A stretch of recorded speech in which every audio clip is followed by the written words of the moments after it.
Assalamualaikum warahmatullahi wabarakatuh. Alhamdulillahirabbil alamin. Asyhadu an la ilaha illallah wa asyhadu anna Muhammadan abduhu wa rasuluh sallallahu alaihi wasallam wa ala alihi wa ashabihi amma ba'da. Bapak Ibu yang dirahmati Allah, kembali di sini Abah akan menjawab beberapa pertanyaan yang masuk ke Abah. Nah, ini bisa menambah keilmuan dan wawasan khususnya bagi Bapak Ibu yang akan haji dan umroh. Langsung saja, ini ada beberapa pertanyaan. Yang pertama, Assalamualaikum Abah. Waalaikumsalam warahmatullahi wabarakatuh. Bagaimana bila anak kecil itu melaksanakan umroh atau haji? Secara hukum bagaimana? Kemudian apakah boleh anak kecil itu melaksanakan haji atau umroh? Jawabannya ya boleh-boleh saja, ya tidak apa-apa. Barangkali punya anak umpamanya usia 7 tahun ikut haji atau ikut melaksanakan ibadah umroh, itu ya secara hukum diperbolehkan. Adapun dijelaskan dalam hadis, ya karena anak kecil ini ya belum balik, ya belum dewasa, maka pahalanya itu untuk orang tuanya. Dan anak kecil ini apabila dia ikut orang tuanya melaksanakan ibadah haji, tetap nanti pada saat dia sudah dewasa berkewajiban melaksanakan haji, berkewajiban melaksanakan ibadah umrohnya. Tetap tidak gugur kewajibannya. Hanya saja pada saat dia kecil umpama ikut haji, ikut umroh, ya boleh-boleh saja pahalanya untuk kedua orang tuanya. Tapi ingat, kewajibannya tidak gugur. Nanti setelah dewasa, dia wajib melaksanakan haji, wajib melaksanakan ibadah umrohnya. Tuh ya. Nah, semua ini ada dalilnya. Ada dalam hadis At-Tirmidzi, dijelaskan, ada seorang perempuan bertanya kepada Nabi, "Wahai Rasulullah, apakah anak ini dapat melaksanakan haji?" Nabi menjawab, "Ya, dan kamu mendapatkan pahalanya." Berarti orang yang haji membawa anak kecil, ya hukumnya boleh, silahkan. Hanya saja pahalanya untuk kedua orang tuanya. Dan nanti pada saat dia sudah dewasa berkewajiban melaksanakan ibadah haji. Itu ya jawabannya. Lanjut. Assalamualaikum Abah. Waalaikumsalam warahmatullahi wabarakatuh. Maaf Abah, ya izin bertanya. Menurut Abah, umroh itu sebaiknya di bulan apa ya? Apakah ada yang menurut Abah lebih nyaman dibandingkan bulan-bulan yang lainnya? Jawabannya, yang pertama, ya, pada saat Bapak Ibu niat ibadah umroh, ini umroh ya, pada saat Bapak Ibu ingin melaksanakan ibadah umroh, maka sebaiknya dipilih dengan kondisi ya, fisik masing-masing. Sebab apa? Sebab ya, ada beberapa pilihan paket umroh. Terkadang ada paket umroh di musim dingin atau di bulan-bulan yang memang panas. Nah, ini disesuaikan dengan kondisi tubuh masing-masing. Hanya saja karena ini bertanya, Abah, sebaiknya di bulan apa ya yang menurut Abah ya, nyaman. Nah, ini kalau Abah, karena kondisi Abah ini tidak kuat dengan hawa dingin, biasanya Abah pilih di bulan Oktober atau bulan November. Itu yang menurut Abah, pengalaman Abah, yaitu nyaman. Jadi panas tidak, dingin juga tidak terlalu dingin. Adapun di Saudi, Bapak Ibu, ada yang namanya musim dingin. Nah, musim dingin ini biasanya itu adalah dimulai dari bulan Desember, kemudian Januari dan Februari. Adapun puncaknya biasanya itu dimulai dari tanggal 20 Desember sampai tanggal 10 Januari. Itu umumnya. Apabila Bapak Ibu merasa nyaman di musim dingin, maka pilihlah tadi ya di musim dingin. Ya, adapun umpamanya ya, Bapak Ibu senangnya dengan yang panas umpamanya. Saya lebih senang hawa panas. Ya bisa pilih di bulan Juli, kemudian Agustus, September itu biasanya insya Allah panas. Ya, kalau Abah biasanya itu cari yang lebih nyaman, panas tidak, dingin tidak, yaitu insya Allah bulan-bulan Oktober, November, insya Allah seperti itu. Ya, jawabannya seperti itu. Silahkan, ya, semuanya baik, semuanya bagus, tinggal dikembalikan ke kondisi Bapak Ibu, mana yang sekiranya cocok ya, apa musim panas, apa musim dingin, tuh ya. Hanya saja ya, menurut penelitian Abah selama ini umumnya ya, bapak-bapak maupun ibu-ibu yang usianya sudah di atas 55 tahun itu biasanya tidak tahan dingin ya, kadang-kadang sering pipis dan lain sebagainya. Jadi lebih baik saran Abah pilih yang di tengah-tengah, yaitu ya kurang lebih September akhir, Oktober atau November lah ya. Insya Allah itu lebih nyaman ya. Selama ini Abah biasanya bulan itu, tapi Abah juga pernah ya bahkan di musim dingin betul, yaitu di akhir Desember pernah, Februari juga pernah ya. Jadi intinya dikembalikan lagi ke kondisi masing-masing. Lanjut. Ini ada pertanyaan. Assalamualaikum Abah. Waalaikumsalam warahmatullahi wabarakatuh. Apakah di dalam pelaksanaan ibadah umroh itu rutenya itu sama semua?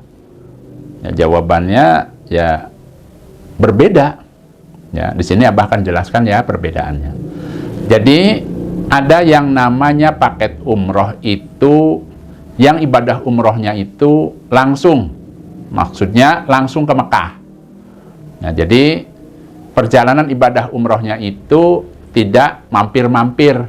Contoh misalnya dari Indonesia ke Jeddah, dari Jeddah langsung saja ke Mekah. Ada juga paket umroh yang dari Indonesianya umpamanya langsung ke Madinah.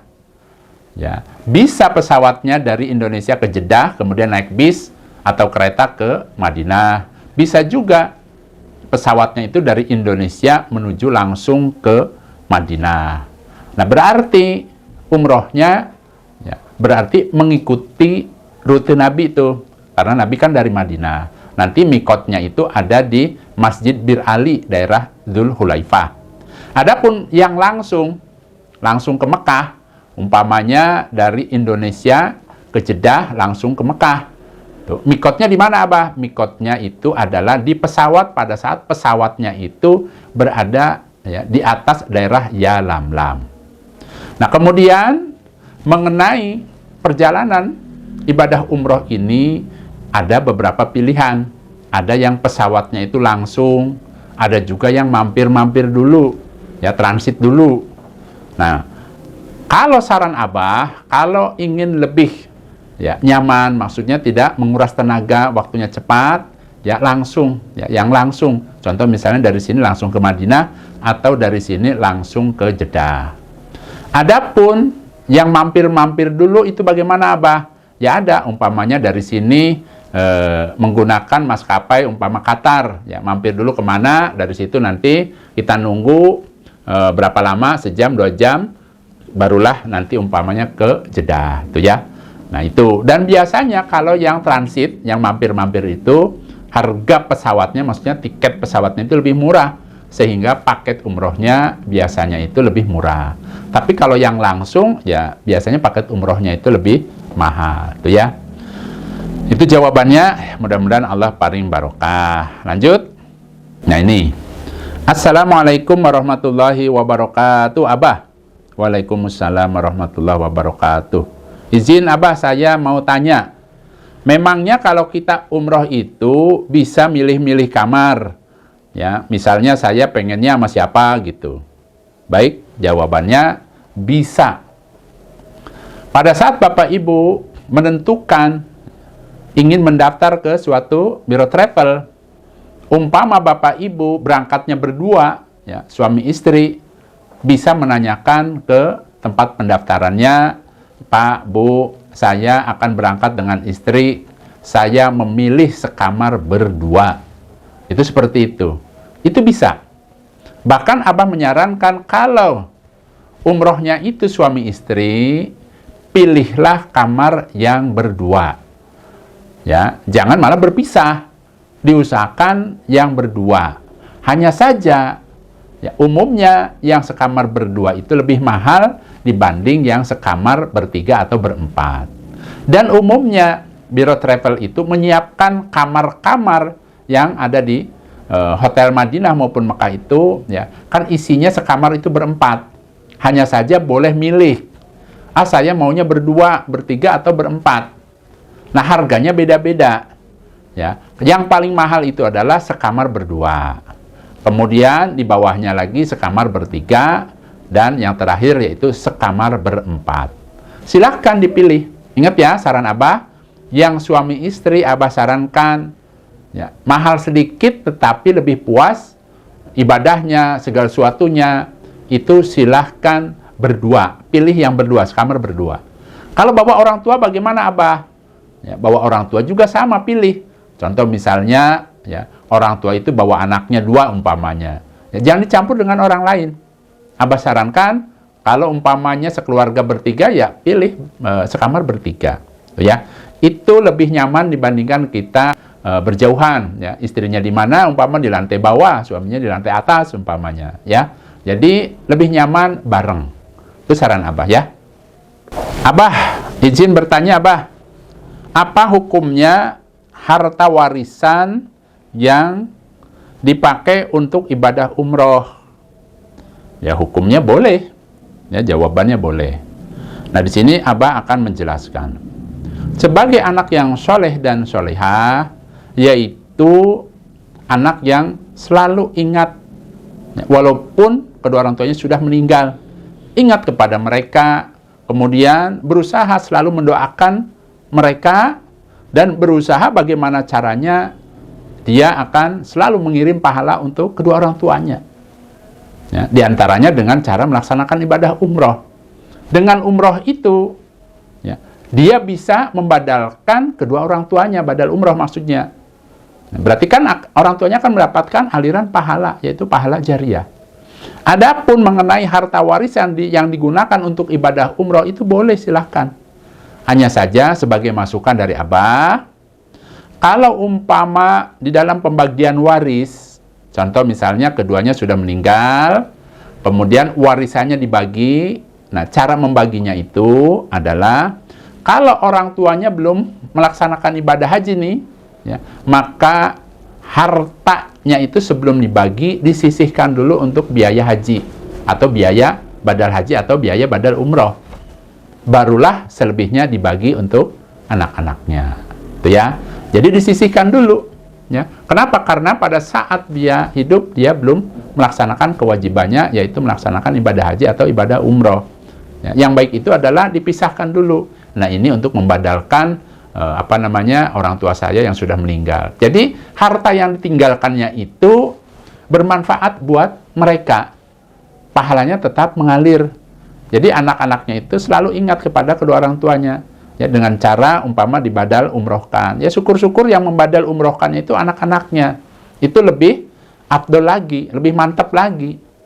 Ya, kenapa? Karena nanti pada saat melaksanakan ibadah umrohnya didoakan. Silahkan memperbanyak doa pengampunan untuk kedua orang tuanya. Namanya, ya, jalinan kasih antara anak dan orang tua itu kan, ya, erat sekali. Nah, untuk itu, ya, Abah menyarankan, ya, alangkah baiknya, ya, sebagai anak itu, ya, bisa membadal hajikan atau membadal umrohkan, ya. Nah, itu penjelasannya. Dan yang terakhir, ini ada pertanyaan satu lagi. Assalamualaikum Abah. Waalaikumsalam warahmatullahi wabarakatuh. Apakah bisa, ya, kami ini mengumrohkan orang lain yang mana mereka itu, ya, bukan keluarga atau keluarga jauh? Ya, jawabannya boleh, ya, bisa. Contoh misalnya, ya, kedua orang tuanya sudah dibadal umrohkan dan lain sebagainya. Kemudian ada waktu, ya, kemudian ada rezeki dan lain sebagainya. Kemudian ingin membadal umrohkan umpamanya sepupunya yang sudah meninggal, itu kan saudara, ya. Apakah itu boleh? Boleh. Tetangga, ya, berusaha minta tolong dibadalkan, ya, boleh-boleh saja, silahkan, ya, boleh, ya, dengan catatan yang akan membadal umrohkannya itu sudah pernah umroh, tuh, ya. Jadi harus melaksanakan ibadah umroh dulu buat diri sendiri. Setelah itu bolehlah, ya, membadal umrohkan, ya. Dan yang dibadal umrohkan ini, Bapak Ibu, yang pertama orangnya sudah meninggal, sudah nggak ada, atau, ya, orang tersebut masih hidup, tetapi tapi orang tersebut betul-betul tidak bisa melaksanakan ibadah haji, tidak bisa melaksanakan ibadah umroh. Ya, sakitnya tuh kondisinya betul-betul memang tidak bisa melaksanakan. Ya, tidak ada kemampuan untuk melaksanakan ibadah haji maupun ibadah umrohnya. Nah, betul-betul berat, umpamanya karena sakit yang berat dan lain sebagainya, itu boleh dibadalkan, ya, dibadal umrohkan umpamanya. Boleh seperti itu. Jadi yang bisa dibadal umrohkan ya tadi orang yang sudah meninggal atau sakit berat. Baik Bapak Ibu, itu saja Abah menjawab beberapa pertanyaan yang masuk. Bagi Bapak Ibu yang akan haji dan umroh, masih ada unek-unek yang ingin ditanyakan, monggo silahkan ditanyakan di kolom komentar. Alhamdulillah, jazakumullah khairan. Abah pamit. Wassalamualaikum warahmatullahi wabarakatuh.